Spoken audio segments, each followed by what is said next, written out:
আসমান সুন্দর, জমিন সুন্দর, সুন্দরী সুন্দরী পাল্লা।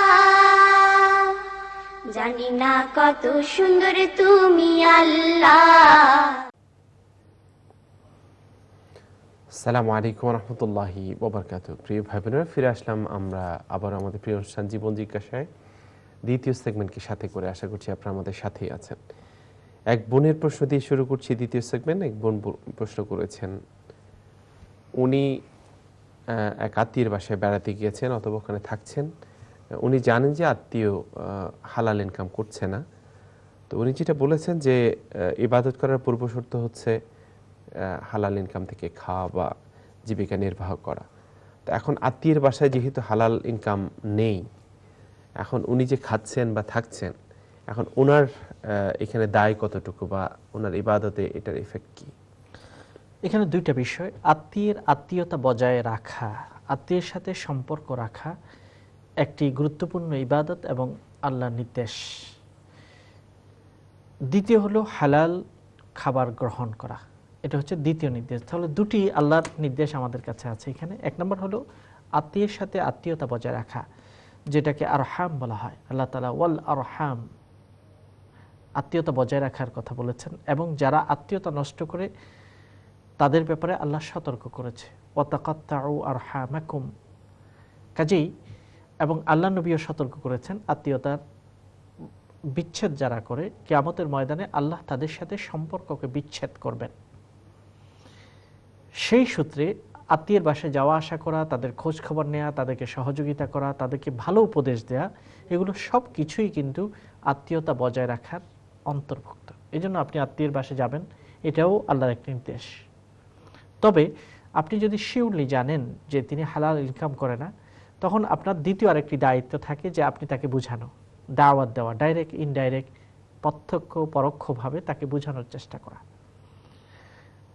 আর যে আত্মীয়ের বাসায় আপনি গিয়েছেন তার ইনকাম হালাল না, এটার কয়েক রকম হতে পারে। ফিকহের দৃষ্টিতে এটাকে কয়েকভাবে বিন্যস্ত করা হয়েছে। যে 100% হালাল না, তখন কিন্তু আপনি খেতে পারেন না জেনে শুনে যে তিনি 100%ই হারাম ইনকাম। আর অথবা আপনি জানেন যে তার ইনকামটা মিক্সড, অধিকাংশ হালাল, কিছু অংশ হারাম আছে।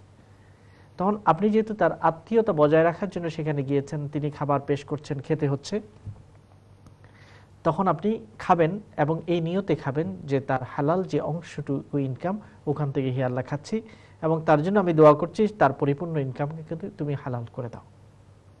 এভাবেই পথ বের করতে হবে। তবে আত্মীয়তা বজায় রাখতে হবে এবং দাওয়াত দিয়ে তাকে অন্যায় থেকে, খারাপ থেকে বিরত রাখার জন্য চেষ্টা করতে হবে। দুটেই আমাদেরকে চেষ্টা করতে হবে। এমন নয় যে সে হারাম ইনকাম করে তাকে ছেড়ে দেব, তার সাথে কোনো আত্মীয়তা বজায় রাখা যাবে না, এটাও নয়। তাহলে এইভাবে যদি মানুষ করে, তাহলে ধার্মিক শ্রেণী, প্র্যাকটিসিং শ্রেণীটা কিন্তু আইসোলেটেড হয়ে যাবে, অর্থাৎ যোগাযোগ বিচ্ছিন্ন কিছু প্রাণী হয়ে যাবে। অন্যায়কে অন্যায় হিসেবে ঘৃণা করা এটা ওয়াজিব। তবে পাশাপাশি যারা অন্যায় করছে তাদেরকে ভালো পথে ডাকার স্পৃহা নিজেদের মধ্যেও থাকতে হবে। আল্লাহ তাআলা আমাদেরকে যেন সঠিক কৌশল নির্ণয়ের তৌফিক দান করেন। আমিন। আমরা চলে যাচ্ছি পরবর্তী কলে। আসসালামু আলাইকুম। হ্যালো, আসসালামু আলাইকুম। ওয়ালাইকুম আসসালাম। আপনার প্রশ্ন বলেন। জনাব শেখ সাহেবের কাছে আমার একটা কোয়েশ্চেন। প্লিজ। কোয়েশ্চেনটা হইল, মানব জীবনের লাগি আল্লাহ পাক রব্বুল আলামিনে সব জিনিস সৃষ্টি করছেন। জি। আমরার আশরাফুল মখলুকাতর দৈনন্দিন জিন্দেগির লাগি জি। ছোট ছোট আসমান ও নক্ষত্র হল আমরা দেখি। এই নক্ষত্র হল আমরার মানব জীবনে এবং দৈনন্দিন জীবনে কি কাজ আইতে পারে বা কিতা উপহার করতে পারে। কুরআন মজিদে যদি কোনো ধরনের বর্ণনা থাকিয়া থাকে তাইলে শেখ সাহেব আমারে একটু হৌকা। কোয়েশ্চেন নাম্বার 1, ওকে, এটা কিন্তু আমি জানতাম হইব। কোয়েশ্চেন নাম্বার 2, তাই যে একটু আগে একটা বর্ণনা করছেন, জাস্ট নাও একটা বর্ণনা করছেন যে হালাল হারাম, অর্ধেক অংশ হালাল অর্ধেক অংশ হারাম। 1981 আল মদিনা করিয়া একটা মাসিক পত্রিকা বার হইতো, ম্যাগাজিন বার হইতো। জি তখন এই ম্যাগাজিনও সিলেটর একটা মেয়ে, অবিবাহিত একটা মেয়ে, সেলবরস্তা কিয়া মেয়েটাই লেখছিলা যে আমার বাবায় রেস্টুরেন্ট ব্যবসায়ী, তার রেস্টুরেন্টও মদ বিক্রি হয় এবং তাই এই পয়সা দিয়ে আমাদের বিয়া দিতা চাইরা। আমি এই পয়সা দিয়ে বিয়া বইতাম চাইরাম না, আপনারা আলিমুলমা হল, আপনারা যদি হইন তে আমি একটু ইয়ে করবো, বুঝবো। তখন নেক্সট সংখ্যাত লেখছিলা এরা যে আপনার বাবায় যদি রেস্টুরেন্টও 3 ভাগের 2 ভাগ ভাত খারি বেচইন আর 1 ভাগ যদি মদ বেচইন তাইলে তার একটা হালাল হয়ে যাব, কোনো অসুবিধা নাই এই ইনকামও। তখন আমি স্বতন্ত্র, আমি পড়ছিলাম, পড়ার পরে এই ম্যাগাজিন আমি এরারে লেখছিলাম ম্যানেজমেন্ট কমিটিরে যে মনোহরৌকা আমার একটা কোয়েশ্চন, এই মেয়েটার উত্তর যে আপনারা দিচ্ছেন, আমার কোয়েশ্চন, একটা ফিফার মাঝে, একটা ড্রামর মাঝে যদি আমি 1 মন দুধ রাখি আর ইনোর মাঝে যদি আমি একজন মানুষে কতখান পেশাব করে 100টা 1 কাচ্চা পেশাব করে দিল অনর মাঝে, তখন কিতা এই দুধ কিতা হালাল থাকবো না হারাম থাকবো? কারণ ওই লোক 3 ভাগের 1 ভাগ তো নাই, অনেক কম। আপনার প্রশ্ন কিন্তু স্পেসিফিক তখন প্রশ্ন এরা আর উত্তর দিছিল না। তো হুজুরে যখন কইলাও হন যে আত্মীয়তা রক্ষা করবার লাগিয়া, আত্মীয়তা রক্ষা করবার লাগে জানিয়াও হারাম জানিয়াও খাইলিটা আত্মীয়তা রক্ষা করবার লাগে, একটা আমি সেমন আমি বুঝছি না। তাই যদি আরো বিশদভাবে বুঝাইয়া দেন, কারণ আমি বুঝাত বড় অসুবিধা আমার, আরো বিশদভাবে তাই এই প্রশ্নের উত্তরটা বুঝাইয়া দেই। ঠিক আছে, আল্লাহ আমি ইনশাআল্লাহ। জানিয়া খাই মুগিলা। ঠিক আছে, আমরা চলে আমি যাচ্ছি। তাই আরো বিশদভাবে কিন্তু একটা আরো পর্যালোচনা করতে হইবা। তাই আমি আত্মীয়তা রক্ষা করতে গিয়া তো বুঝা আমি গেছে। এখান থেকে ধন্যবাদ করতে গিয়া আপনাকে। জি, ঠিক আছে। আমরা 2টি প্রশ্ন আপনি করেছেন। 1 নম্বর হলো যে নক্ষত্রগুলো যে আকাশে আমরা দেখি সেগুলো আল্লাহ তাআলা কেন বা মানব জাতির কি কল্যাণ আছে সেই বিষয়ে আপনি জানতে চাচ্ছেন। অনেক উপকার আছে, কিছু কিছু উপকার আমাদের জানা আছে, কিছু কিছু উপকার আমাদের জানা নেই। সবচেয়ে বড় উপকারের কথা যেমন আল্লাহ তাআলা কোরআনে কারীমের মধ্যে উল্লেখ করেছেন, সূরা মুলকের মধ্যে আল্লাহ তাআলা বলছেন যে আমি আকাশে তারকা রাজিকে তৈরি করেছি, সেগুলো হচ্ছে মাসাবিহা, তোমাদের জন্য আলোক বর্তিকার মতো এবং বাতির মতো, প্রদীপের মতো, যেগুলো দিয়ে আমি উপরের জগৎকে সাজিয়েছি। এবং আল্লাহ তাআলা এর মাধ্যমে আমাদের দৃষ্টি আকর্ষণ করেন যে আল্লাহ রাব্বুল আলামিন অসংখ্য সৃষ্টি তার আছে। যদিও তারকাগুলোকে দূর থেকে আমাদের কাছে ছোট মনে হয়, কিন্তু সেগুলো যে ছোট্ট একটা বাতি তা নয়, আমাদের কাছে দেখতে বাতির মতো মনে হয়। সেখানে আল্লাহ তাআলা অনেক অনেক বড় সৃষ্টি সেখানে আল্লাহর আছে। তো এই জন্য 1 নম্বর যেটা উপকার হচ্ছে, এর মাধ্যমে আল্লাহ তাআলা শক্তিকে আমরা দেখি। আল্লাহ তাআলা এটাকে আমাদের জন্য আলোকবর্তিকা করেছেন। একইভাবে আল্লাহ রাব্বুল আলামিন কোরআনে কারীমের অন্য সূরার মধ্যে বলেছেন, হুয়াল্লাযী জাআলা লাকুমুন নুজুমা লিতাহতাদু বিহা ফি যুলুমাতিল বাররি ওয়াল বাহর। আল্লাহ তাআলা তোমাদের জন্য তারকারাজিকে সৃষ্টি করেছেন এবং সেটার মাধ্যমেই তোমরা যেন সমুদ্রে এবং স্থলে তোমরা পথ নির্ণয় করতে পারো। যারা যেমন সমুদ্রের যারা নাবিকরা আছে, একসময় এখন নেভিগেশন ইত্যাদি তৈরি হওয়ার কারণে তারা সহজে পথ নির্ণয় করতে পারে, অথবা যারা পাইলট আছেন তারা নেভিগেশন ইত্যাদির মাধ্যমে তারা ফ্লাইটকে পরিচালনা করেন। কিন্তু একটা সময় এমন ছিল যে ওই তারকারাজি, ওই তারকাগুলো দিয়েই মানুষ পথ নির্ণয় করতে পারতেন।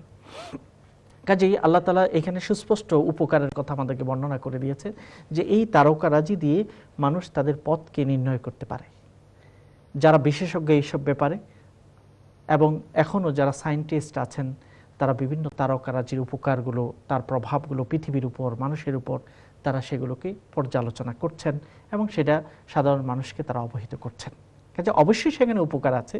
হয়তো আমরা কিছু বুঝি বা বুঝি না, বা কিছু এখন বুঝি, কিছু ভবিষ্যতের মানব জাতি, মানব প্রজন্ম তারা উদ্ঘাটন করতে পারবে। কিন্তু সরাসরি কোরআনে কারীম সূরা মুলকের মধ্যে এই তারকারাজি সম্পর্কে আলোচনা করেছে। একইভাবে অনেক সূরাতে আলোচনা করা হয়েছে। আরেকটি আয়াতে আল্লাহ তাআলা বলছেন লিতাহতাদু বিহা ফি যুলুমাতিল বাররি ওয়াল বাহর, তোমরা যাতে সেটার মাধ্যমে তোমাদের পথ চলাকে, পথ নির্ণয় করতে পারো। দ্বিতীয় প্রশ্নটি, আপনার আবেগটাকে আমরা বুঝতে পেরেছি। একটা হচ্ছে শরীয়তের লিগ্যাল ফ্রেম, আর একটা হচ্ছে তাকওয়া। সবসময় আমাদেরকে দুইটা জিনিস মনে রাখতে হবে। শরীয়তের একটা লিগ্যাল ফ্রেম আছে, অর্থাৎ বৈধ অবৈধ লিগ্যাল পার্সপেক্টিভ। আরেকটি বিষয় হচ্ছে তাকওয়া, অনুভব, ফিলিংস, স্পিরিচুয়ালিটি বা অতিমাত্রায় সাবধানতা। দুটা জিনিস পৃথক। আমরা একটু আগে যেটা আলোচনা করেছি, এটা ফিকহের কিতাবগুলোতে কিন্তু এটা উল্লেখিত হয়েছে। সেটা এভাবে উল্লেখিত হয়েছে যে যখন আমরা দেখব যে কত অংশ সেখানে হালাল, কারণ আপনি যেটা তুলনা করতে চেয়েছেন যে 1 মণ দুধের সাথে প্রস্রাবের ফোঁটা, এটা কিন্তু এই ক্ষেত্রে এটা কিয়াস মাল ফারিক বা এটা প্রযোজ্য নয়। এটা হচ্ছে লিগ্যাল ফরম্যাট। হ্যাঁ, তাকওয়া হলো যদি আপনার অতি সাবধানতা, আমি যেই কোনো হারাম যতটুকু পর্যন্ত আছে ওইটা থেকে আমাকে দূরে থাকতে হবে, এটা হচ্ছে তাকওয়ার লেভেল, এটা হচ্ছে উপরের একটা স্তর। কাজেই ফতোয়া অথবা একটা লিগ্যাল ফরম্যাট একটা বিষয়। লিগ্যাল ফরম্যাটের উদ্দেশ্য হলো যে অতটুকু পর্যন্ত মানুষের জন্য সহজ করা, যেটা ছাড়া মানুষের জন্য জীবন যাপন করাটা কঠিন হয়। যেমন আপনি চিন্তা করুন, আপনি এই দেশে বাস করছেন, এমন একটি সমাজে আমরা বাস করি যেখানে আগুনের ধোঁয়া থেকে বাঁচাটা অনেক কঠিন, অনেক কঠিন। এবং প্রত্যেকটি জায়গায়, যেমন আপনি একটা বিয়ের অনুষ্ঠানে আপনাকে দাওয়াত করা হলো, যদিও সেখানে যদি ইসলামিক পদ্ধতিতেই তারা অনুষ্ঠানটা পরিচালনা করে, কিন্তু এটা এমন একটি জায়গা যেখানে এই হলটা বিকালবেলায় অথবা আগের দিন অথবা পরের দিন সেখানে ব্যবহার করা হতো অন্য একটা পারপাস। জায়গাটাও এরকম। এবং একইভাবে যে কোনো জায়গায় একজন ব্যক্তি যদি তিনি সেন্সবারিতে কাজ করেন অথবা টেস্কোতে অথবা সুপার মার্কেট কাজ করে, সেখানে একটা সংস্রব আছে, কিছু হালাল বিষয় আছে, কিছু হারাম আছে। ব্যাংকে যদি কাজ করেন কনভেনশনাল, সেখানে ইন্টারেস্ট আছে। তিনি যদি কোনো রেস্টুরেন্টে কাজ করেন সেখানেও একই প্রবলেম। তিনি যদি কোনো ইন্স্যুরেন্সে কাজ করেন সেখানে প্রবলেম আছে। ইভেন যদি আমরা মনে করি যে ট্যাক্সি যারা ড্রাইভ করে, তারও যখন আমাদের সাথে ব্যক্তিগতভাবে আলোচনা করে তাকওয়ার ফিলিংস থেকে, তারা অনেক অনেক বিষয়গুলো আছে যে সেগুলোকে তারা ভয় পায়। যেমন রাতের বেলায় কাজ করলে ইনকাম ভালো হয়, কিন্তু দেখা যায় রাতের বেলায় মানুষকে নাইট ক্লাবে ড্রপ করতে হচ্ছে, পিক আপ করতে হচ্ছে, ড্রাঙ্ক লোকদেরকে তুলতে হচ্ছে। তাহলে সব জায়গায় একটা ব্যারিয়ার আছে। তো ইসলাম আমাদেরকে এইভাবে বলে যে যথাসম্ভব ফাত্তাকুল্লাহ মাস্তাতা'তুম, তোমার সর্বোচ্চ সাধ্য অনুযায়ী তুমি চেষ্টা করো। এটাই হলো আমাদের জন্য সর্বোচ্চ, যত আমি নিজেকে ক্লিন রাখতে পারবো অতটুকু চেষ্টা করা। এই জন্য লিগ্যাল ফরম্যাট এক বিষয়, আর একটি হচ্ছে তাকওয়ার ফিলিং একটা আরেক বিষয়, যে আমি সর্বোচ্চ চেষ্টা করব। আশা করি দুটাকে আমরা মিক্স করব না, দুটা বোঝার জন্য আমরা চেষ্টা করব, একটা দিয়ে আরেকটাকে আর্গুমেন্ট করার জন্য চেষ্টা করব না। দুটা লেভেল আছে আমাদেরকে। কারো টার্গেট হলো যে আমি 90 মার্ক পাবো, এ গ্রেড, এ প্লাস পাবো। আবার আরেকটা হচ্ছে মিনিমাম একটা লেভেল আছে যেটাতে আমাকে পাস করতেই হবে, যেমন 50 মার্ক পেতে হবে আমাকে।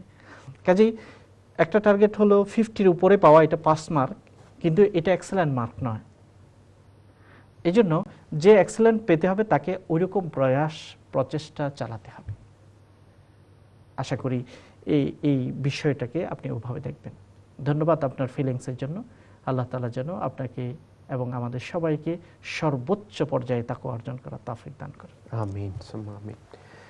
আমরা কলার কাছে যাই। আসসালামু আলাইকুম। আসসালামু আলাইকুম। কলার কি আছেন আমাদের সাথে? হ্যালো, আসসালামু আলাইকুম। ওয়ালাইকুম আসসালাম। জি, আপনার প্রশ্ন বলেন। হ্যালো, আমার প্রশ্ন হলো আমি নামাজের ব্যাপারে জানতে চাচ্ছিলাম যে 5 রাকাত ফরজ নামাজের পরে আপনার যে আরো অতিরিক্ত যে নামাজগুলো আছে, যেমন ইশরাকের নামাজ, চাষতের নামাজ, জি তো এখন তো দিন ছোট, এই নামাজের সময়গুলো সম্পর্কে আমি জানতে চাচ্ছি। যেমন ইশরাকের নামাজ আপনার ফজরের নামাজ শেষ হওয়ার পরে, সূর্য ওঠার পরে শুরু, তারপরে কতক্ষণ পর্যন্ত এই নামাজের সময়টা থাকে? আর এখন যেহেতু দিনটা ছোট, চাষতের নামাজের সময়টা কখন থেকে শুরু হয়ে কখন শেষ হয়, এই দুটো নামাজের সময়টা আমি একটু জানতে চাচ্ছিলাম। ওকে, ঠিক আছে। আমরা আরেকটি কল নিয়ে নিচ্ছি, তারপর ইনশাআল্লাহ উত্তরে যাব। আসসালামু আলাইকুম। জি, আসসালামু আলাইকুম। ওয়ালাইকুম আসসালাম। জি, আমি শেখের সাথে একটা কোয়েশ্চেন করতে আসলাম।